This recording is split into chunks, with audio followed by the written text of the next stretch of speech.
Welcome sa itong programa, ang hotdo sa IPPO. Ang kape kang balita. Iyari naman kami at sa ngalan sa aming Provincial Director, Police Colonel Gilbert Correro, kami ang inyong mga maambong Ilonggo Cops, Police Senior Master Sergeant Francisco Lidor Jr. Pag ako naman, si Police Lieutenant Maria Piomitin. Ari kita sa adlaw nga Lunes! Dapat full of energy. Onyo 21, 2021. Yan, o. Pagkatapos naman naman sa inyo ang mga updates, no?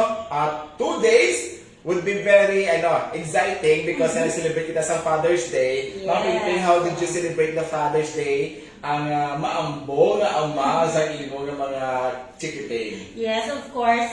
Remind ko ako mga anak-anak, you have to kiss and you have to hug your father. It's Father's Day.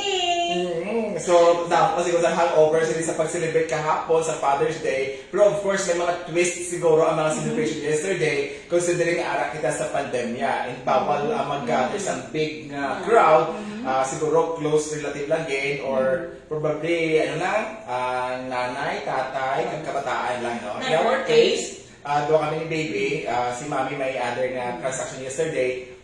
So kami ni baby, we went to the beach. Oh. Kami naman niya, it's because kay police officer man ang husband ko, so nag-resume lang siya sa duty niya after lang naman nga mag-greet kay tatay. So, most probably, medyo regular ang mga activities during the Father's Day. Kaga, after all, every day should be Father's Day, as well as it could be also a Mother's Day. Yeah, so siyempre, related Happy Father's Day pagkita sa iban, na wala nag-greet naman kahapon. Tag sa mga mother, but they are performing being a father, kay iban kasi single mom, single father, taga-perform sila bilang nanay kag tatay. So, Happy Father's Day. Kung kayo sa galing ang numas na mga babae pa nga very strong pang ilang commitment, nga dumas sa tatay pa sila sa puluyan compare sa mga fathers. Kaya kayo may aral ng mga fathers, nga ila performance yan daw mga mothers. Yes. Diba? Oh, wow! Our first honor, Britt Hill from Virginia, USA. Good morning to you, Britt Hill, and good evening there. Good evening. Yeah, good evening. I think we have almost 12 hours in advance sila. So, good morning na sa aton. Good evening sa ila. No? Sa atong mga tumalanaw nila, especially sa atong mga maukod at palamantik kay Tatay Joe Tutanes nila sa Kagbang Uton. Of course, I upod kay Mr. Chris Tutanes and Major Tutanes. Happy watching with your cup of coffee. Yeah. And of course, kay Mama Susan nila sa Liganes. Sa Liganes, kay Ma'am Jenny Ong dira sa Pavia. Of course, sa atong mga kapamilya dira sa Saraga, kag sa ibang mga bahin sa kalibutan. Good morning. Yeah, and of course, our partners, the force multipliers, dira nga nagabantay man sa atong 43 nga mga QCPs.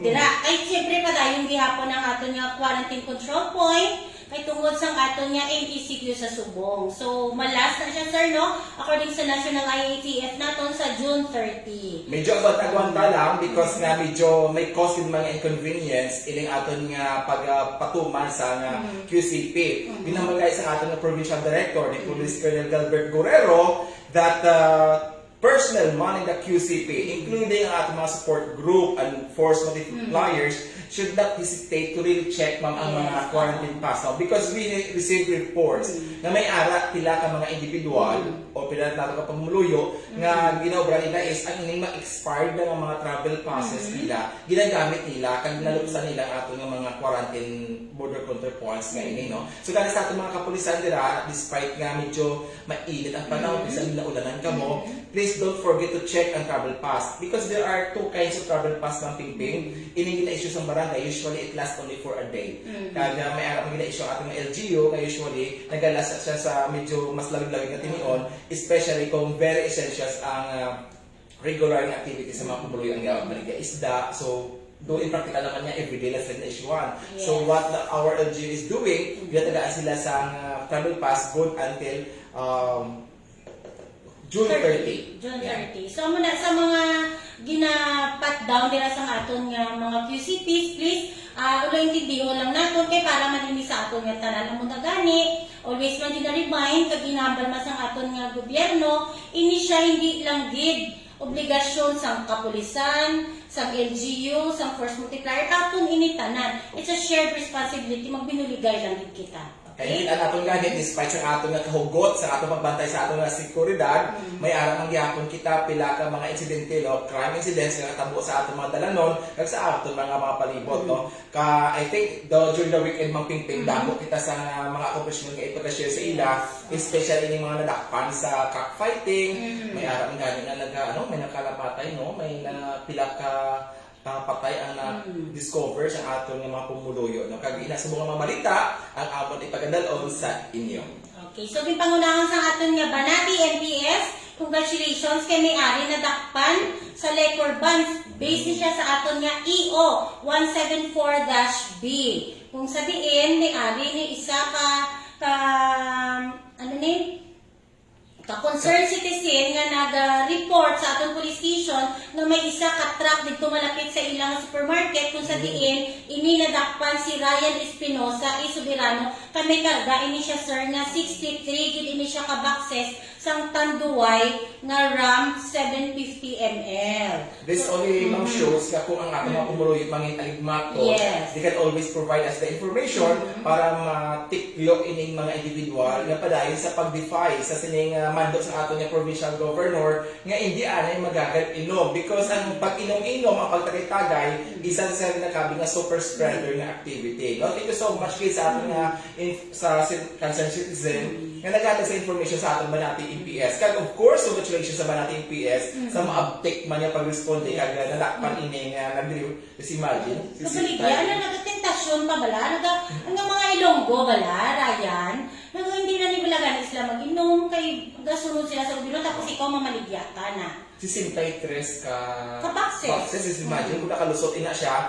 dako nga kwarta kay they are also taking advantage no Yes, na bakit natin ma'am. They are also taking advantage ining pagbaligya sa mahal ng mga ilimno nga ini because wala man nila dako man sa nauhaw eh. But again sa atong mga pumuluyo nga mahilig sa pag-inom sa sining mga makahulubog nga mga bagay, please control yourself ha.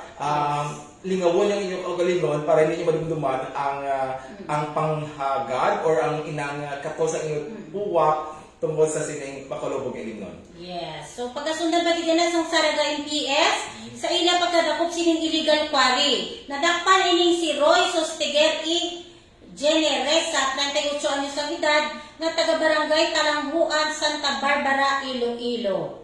Very good, no? Kaga dili naman sa aton nga sa Manuwas ang Sara naman, ginakalipay din nato ng isa ka drug personality nga voluntarily nga nag-surrender sa ato nga kapulisan, no? Ining ato mga kauturan nga nanging biktima sa illegal na drugs, no? Nagamit sa illegal na drugs. If you are ready, please report ka mo sa aton yung mga police station para mabuligan ka mo kag maka-undergo ka mo sa tawag na community-based reformation program, no? Para madula ka mo sa listahan sa aton nga kapulisan nga padayon sa paggamit kag paglusot sa illegal na droga. Yeah, very good, very good.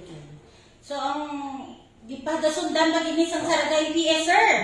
Nakadakop ini sila sa 11 gid ka mga persona kung sa diin naglapas ini Presidential Decree 1602 ini illegal cockfighting. Ay, amo ginahambal ganin naton. Uwawan talang kamo tani hanay. So congratulations diri kay Police Lieutenant Johnny Arnad kag sa iya nga mga personnel. Of course, ang mga kasmadang nga classmate mo, kag amigo naman, si Police Lieutenant Sinyeres. Congratulations din sa aton nga mga kasiman mga police dira sa pagbantay sa aton nga banwa, no? Sa aton mga kasimanwa dira nga padayon sigapon sa pagtilawid no kun bala ano ka maligmato na aton kapulisan daw. You see, no? Kagagani pa ako mang pingping. Kaya ako na utod ba mahilig ba magbulang mo. Kag you know how he controlled himself. Nga hindi niya matinta sa pagbulang kasi ko I cannot afford na ikaw ang mahidlay sa aton yung Hallelujah.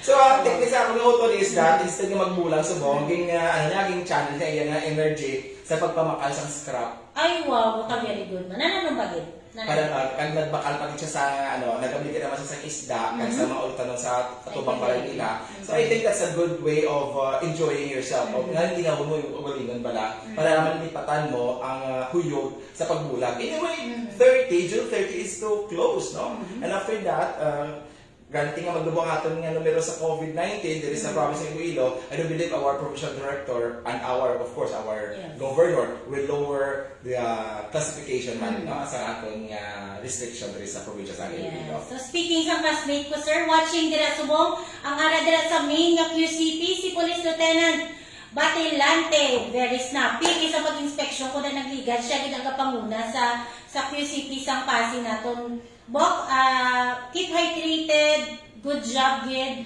kag inspire mo lang da aton nga mga kaupdanan. Thank you man sa mga force multiplier from LGU sang Pasig City. Grabe man no, wala ugta sa Sabado Domingo, sige ang duty. Sa iba niya, sa Sabado Domingo, nagka-relax na. But our personnel sa ground, kaya natin yung mga force multipliers, mga barangay tanod, mga barangay officials natin, padayon sa pag-render sa sining serbisyo dahil sa ating mga control points. And again, we salute you on that. No? Yes, of course, kay Ma'am Raquel Loriega. Good morning man sa imo, ma'am.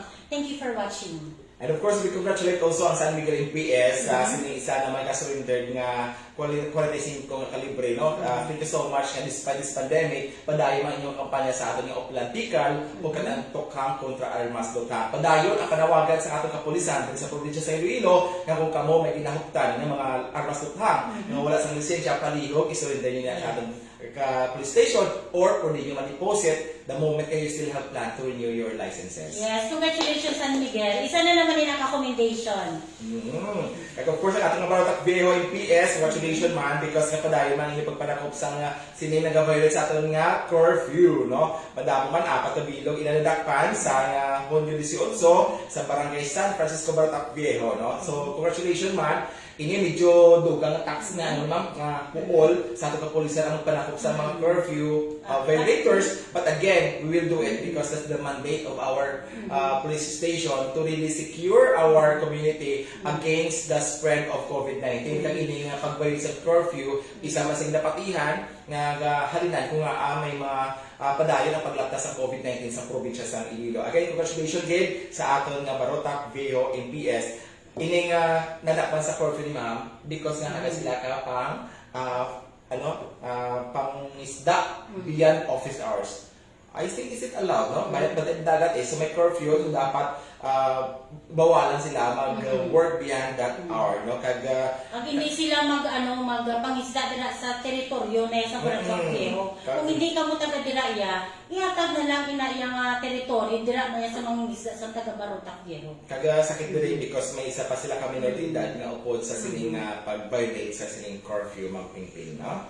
So, madamo ang aton nga dapat pasalamatan kag ang aton nga pagdayaw sa aton mga police station sa pag-deliver sa sining mga accomplishments, no? Kag masubo man ng pingping nga balita sa norte nga bahin because kahapon I think may isa naman ka bata nga 2-year-old nasa puna na siya nga patay kay nahulog siya sa septic tank sa Poso Negro, no? Sa aton nga mga ginikanan dira, please check ang yung mga septic tank. No, I think this is the first case na may isa ka bata na nahulog sa septic tank. No, this is several case already. Kada kami patani nga ang atong mga septic tank bala na secure, inang mga bubunaton na tabunan because ini mga 2 years old, 3 years old, wala na sila kabalo sa danger sa ila kabuhi. So dapat kita tanan will be very conscious regarding sa sila mga gatawag nila na anong siya.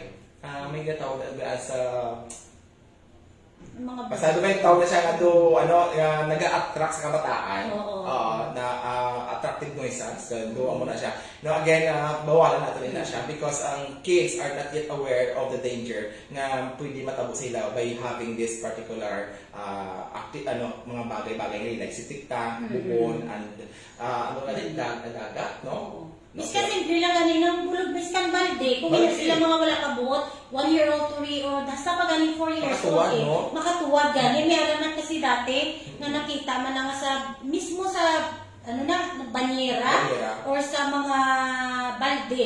Please lang mga ginikanan, bantayan ginapon-apon kabataan. Kaya we are working for home. Para man na sa ila, di ba? Yes. O di ba nag-agree sa aton si Unica Iha. Good morning man sa imo. Okay, happy watching man kay Vero Patriarchs. Congratulations for bagging the special award for COVID response for senior PNCO category. Grabe ha? Pang tatlo na sa ating provincial director.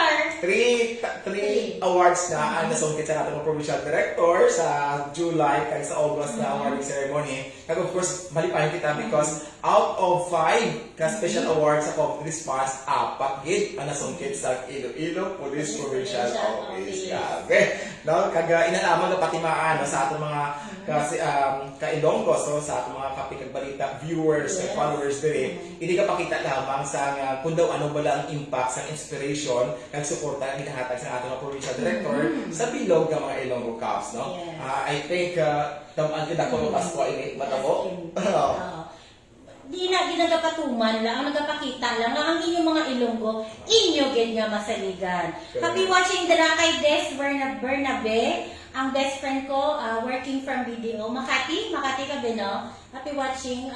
Sir, hindi siya actually, sila mag-asawa is also a victim sa aton ginatawag na COVID. Okay. So, that's why happy man ko be okay na kamo. Survive.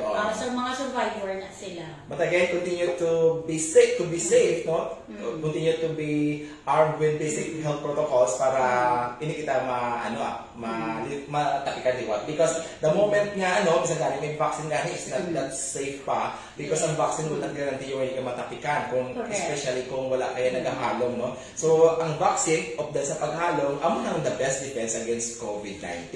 Ang ito gani nga bali attorney, kamusta na ikaw? Kaya nagka-COVID ba na amo? Dili nga legal officer. So, ang bali doon ka lang, negative na siya, pero ang impact sa lawas niya, kaluya niya, doon kadaling niya hapuon. As in, COVID is real, gidya. Minaremind sa aton nga pinalanggang mga governor, si Honorable Arthur Defensor Jr., ining 3Ms. Pagmaskara, manghinaw, kag magdistansya. Kani damo mang gihapon na nakita nato nga nag-celebrate sa mga birthdays. Kita pa natin gani iba di na live streaming. Don't you know that's a violation sa IETF na protocol, especially if you are within Iloilo province, no? Kung sa kanami man tan-aw no sa mga nag-live streaming mabigbi sa ilang celebrations, but again, isa nagapangasubo man kita because these are blatant violations sa inisik yung guidelines kag sa mando sa aton nga sa atong gobyerno, no? Gani sa atong mga ginikanan dira, while we want to celebrate ang birthday sa atong kabataan, while we celebrate ang Father's Day with our relatives, again, bawal tani, no? Bawal. So, no posting na lang ito. Luwas na posting, no celebration gidya. Direct family lang. Direct family lang gid. Kung gusto niyo sa tupad bala ninyo that we can makaambit sila sa inyong grasya, Putsiko na lang. Putsik na padala. Hindi na mag-gather. So, mas marami siguro i-virtual na lang. Diba, Ma'am Espina? How did you celebrate your Father's Day? Ang isa sa production staff namin. Yes, no? So, amo po ila, ato na remind sa inyo nga may ara nga examination ang napolkom sa July 31 kag October 23, no? Sa promotional examinations naman, that would be on August 1 kag October 24, kag sa PESE naman, gina-announce natin ni earlier para maka-prepare ka mo, September 12, 2021, no? For more details, please visit sa Napolcom website, ang www.napolcom.gov.ph. Yes, kaya of course, ang suspension sa mga recreational facilities kag tourism establishments continues, kag wala pa rin siya sa definite nga period kung ma-open gate, unlike sa liquor ban na siya will only be under June 30. June 30. So, amo ito ang mga impormasyon kag balita ang natibon para subong nga adlaw. So, nalipay kami sa inyo padayon nga suporta kag pamatian ini mga programa kag accomplishments sa inyong mga Ilonggo Cups. Padayon na pagsakdan sa new big hits sa Police Regional Offices, ang hapdo sa IPPO, ang Kape kag Balita. Sa liwat sa ngalan sa amon kayo pinalanggaon na Provincial Director, Police Colonel Galbert Guerrero, kami ang inyong mga Ilonggo Cups, Police Senior Master Sergeant Francisco Lidor Jr. Pag ako naman si Police Lieutenant Maria Payong Niten, inyo mas saligan.